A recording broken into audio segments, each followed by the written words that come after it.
Hello, everyone. Welcome to ELI, the place where you get your daily dose of inspiration for entrepreneurship.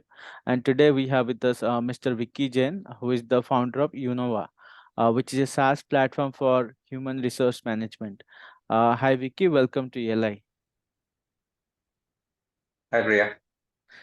I would request you to introduce yourself to our audience, please. Sure. First of all, thank you for inviting me over here, Priya. And no, hello everyone, whoever is listening to this podcast. It's great to be here.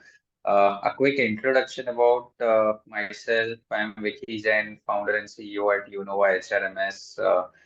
What we're trying to do is we're trying to build the world's smartest HR platform. By smart, what I mean is easy to use, cost effective, and intelligent. By education, I am an engineer plus an MBA. I did my engineering from Mumbai University, born and brought up here in Mumbai, and did my MBA from IBS, which is Hyderabad based, but I did from Powai campus. I belong to a Marwadi family, Mhm. so it has been like business has always been very. It's not new to this community, but of course, entrepreneurship and getting into the tech side of it is definitely because most of our community has been into the trading business rather than creation of something. Mhm. So that's a quick background about me. You can anything else you would want me to focus on, Priya? No, we will now dive into and understand what it does. But first of all, I'm a little curious about the name Innova. How did you arrive at this name? What is the meaning behind it? See, honestly, it doesn't have any meaning, and the logic was also very, very.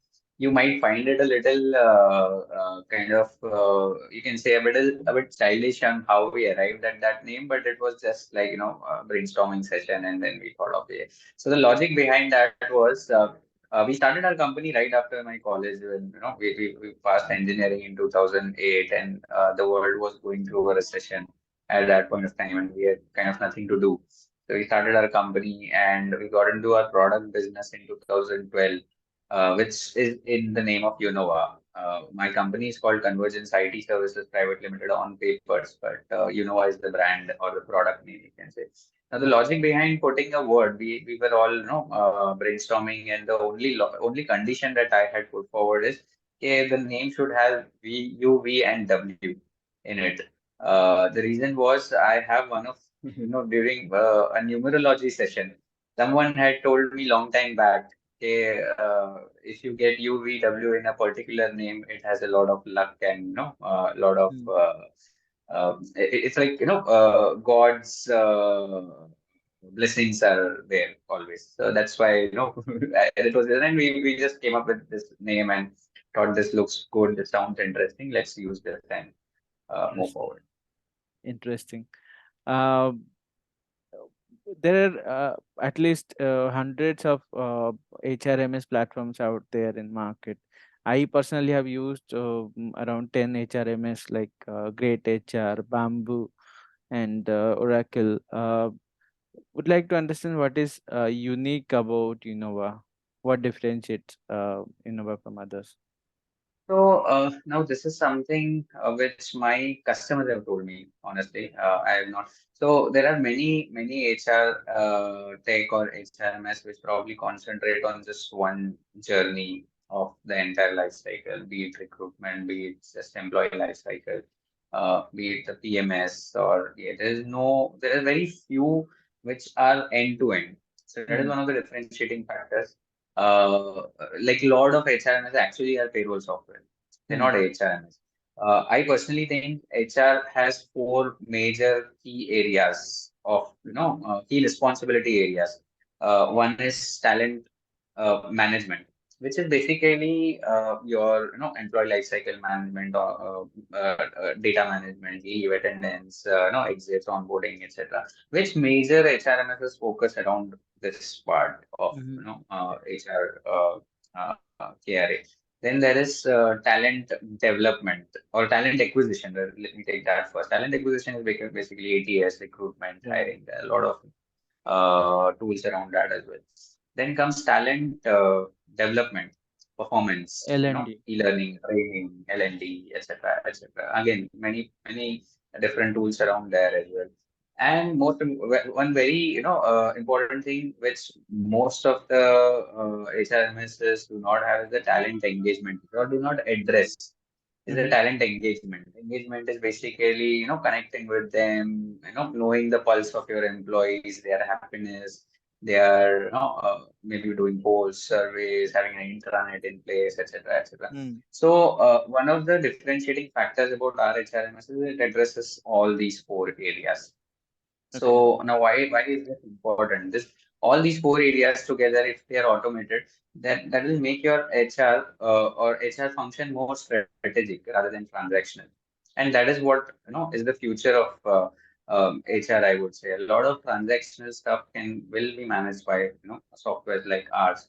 And HR has to get into a strategic role where they can actually move the people maturity, or make the people management processes more mature and agile.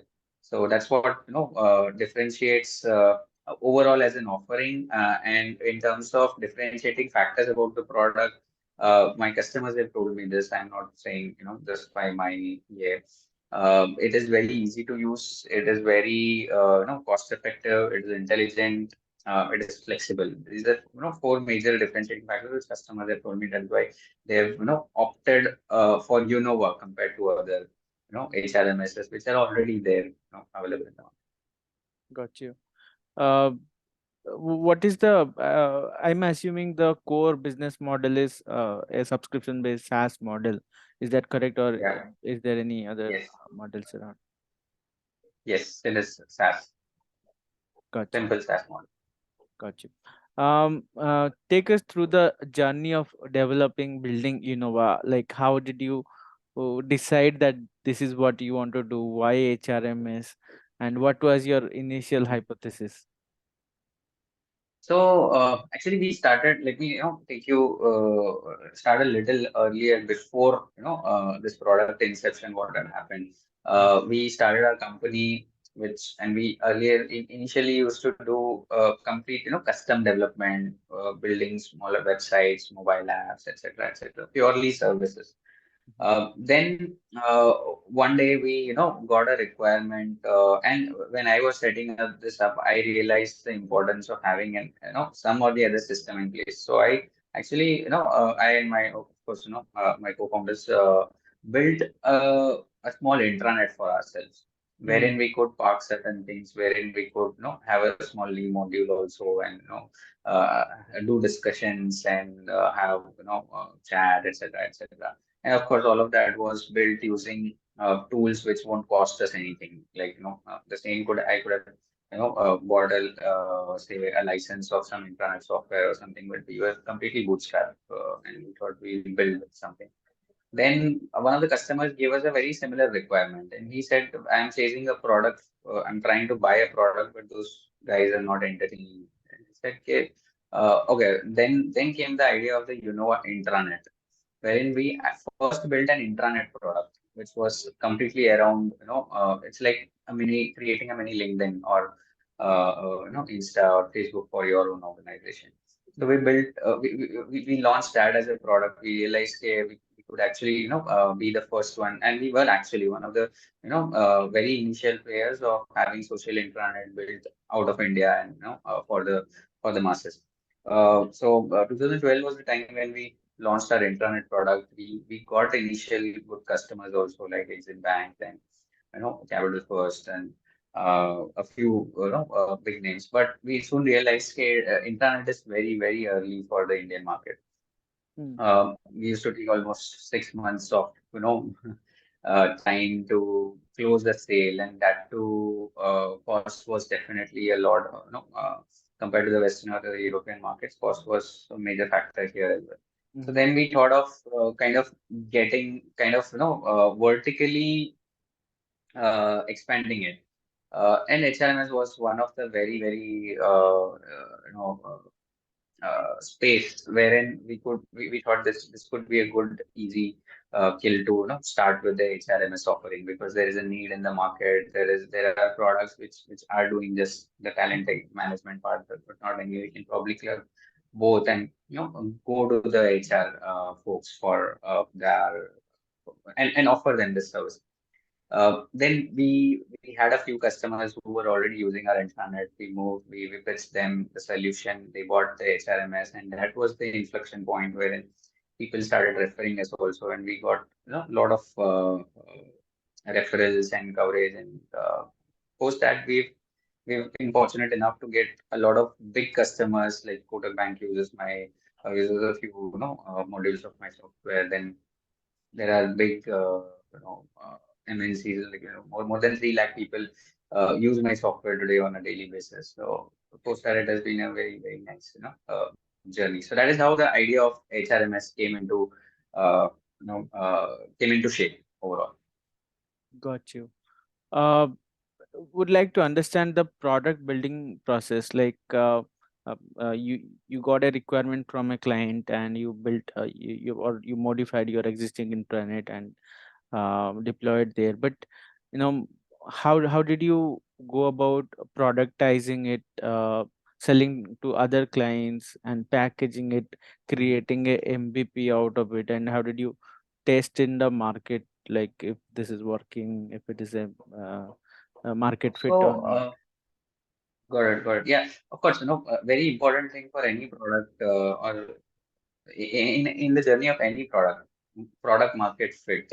Mm, I think 90% of the products fail there only. It doesn't fit the market. So how did we go about this? One fortunate thing was we were given a problem statement by someone who is already a customer.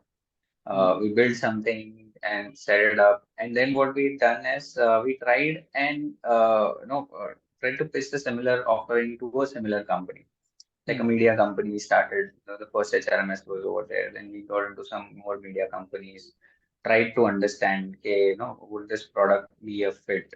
Honestly, initial days, many people have varied, kind of requirements. Then we hired a few HR experts also, consultants also, who could help us understand, okay, what you might have built might work for one, but one size fits all might not be the case. So we need to kind of generalize. Then we got into getting, as I said, more consultants who gave us ideas about the law of the land. And if you see HR space, some part of it is completely governed by the law. Like for mm, example, payroll or um, PF deduction, etc. They're going to be straightforward. There's no innovation required over there. You just mm, need a expert to tell you how to calculate. There are certain areas wherein a lot of UX is important, performance management. Example, mm, there you cannot, it's not governed by a law. Every company has a different DA, and it's the adoption is completely, very, very much directly proportional to how well you have given the user experience. So we hired a few experts who could help us build better UX, and slowly went on to taking it to similar customers, because the chance of having a success is 50% higher when you try and sell the same thing to a similar thing to a similar customer. If you go, like, if you would have gone from a media company to a manufacturing unit, mm, we would have failed. And honestly, there were certain cases we failed also. And I took the product, tried to set it up in a manufacturing unit. It failed badly. And then we realized, we should go this way. Okay, once we have this space, covered this, then go into the NBFC space, which is also very similar, people-dependent organization. Manufacturing units are completely, machine-dependent organizations, and not, mm. they don't care about PMS. They're not much concerned about engagement and so on. And my product fits there well. So we slowly realized where is our best, what is the sweet spot, and tried to move there, and iteratively kept building, and today it's a very, very, very, holistic product, I would say. I had to retire. Got you. What were some of the biggest challenges that you faced across while building and growing this venture? See, we completely bootstrapped, and I can tell you any bootstrap company would have gone through these challenges. One of the like while funds etc. is a challenge, Hmm. everywhere, but more than funds, it was about uh, gaining people's trust. Hmm. uh, Despite have so I have so many cases where everything went well. The top management also really liked the product, but they did not buy us because we were not from a big brand name, or we didn't have a big brand backing. So the Hmm. trust was maybe they're right on their side also. What happens if the company shuts down tomorrow? What to do? And this was one of the very big challenge that I faced initially in converting customers. Funds, of course, were because we are a bootstrap company, we had to we do not have very deep pockets, and we had to take decisions completely based on how the cash flows are being uh, are are or what is the position of cash flow at that point of time. So yeah, that was these were some big challenges that we faced. Any pivots that you have done to your model so far? Yeah. Of course, we, as I said, we started as a services company, Hmm. and completely, stopped or pivoted from that to a product company. That transition itself was a very big challenge again, Hmm. because services company is like a tailoring business. Yeah. You come and tell me, okay, what do you want, and I'll maybe stitch a blazer for you, or a pant or a shirt for you. But product is like having a Raymond kind of a thing. Okay, okay, this is Hmm. what I do, and nothing else. So the mindset also has to change of everyone who is working. You have to think like a Raymond rather than a tailor. So that was also one of the challenge, I would say. But I think your question was uh, around pivoting, right? Correct. So one of the pivot was this. Then even one in the product space, I don't know, we started as an intranet, then pivoted into an HRMS, Hmm. looking at the market conditions. We had built a few other products also, stopped them eventually, like a CRM, invoicing system, etc. And we realized it's not the best which someone uh, so we realized that we probably have a very great HRMS, something a world class product, which if we go into the market we can compete with the top three as well. But for others we were not that, so we Hmm. eventually kind of stopped that product sensors and pivoted and concentrated on this thing. Got you. Got you. So now a little bit on your personal journey as an entrepreneur. Tell us why entrepreneurship. You said about your background of business, but business alone is not entrepreneurship. Entrepreneurship is also a process of creation, like you mentioned. There's a difference between trading and entrepreneurship. So why Yeah. entrepreneurship?